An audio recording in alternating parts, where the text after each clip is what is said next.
Taking money out of an ATM these days can cost you as much as that sandwich you may be trying to buy. The average fee for using an ATM not tied to your bank has gone up to almost $5 per transaction. Here to tell us more is WSJ reporter Robin Sidel.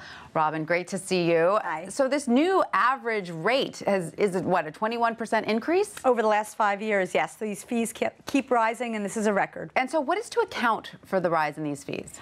Well, basically, there are fewer people using ATMs. And so your bank wants you to use your own bank's ATM. And if you go outside to another bank, you're going to pay the price. And so someone has to maintain the cost of keeping these ATM networks in business, and the people who are going to someone outside their own bank are the ones who are paying the price. And what's to account for the variation in cities? I mean, some cities charge you a lot more. Same bank, different city, higher fee. What's up with that? It's really a mix. It depends on the mix of banks that are in that town, and then banks price differently for pretty much all products according to different town and population. So it's really based on a lot of factors. Plus, then there's the fee that you get charged by the ATM operator as well. So which cities do have the highest fees? So the highest fees are New York and Atlanta, and this is all information data that came out today from Bankrate. So they're some of the highest. And the lowest? And the lowest are places, it doesn't really, there's no rhyme or reason. There's San Francisco, there's Seattle and Dallas.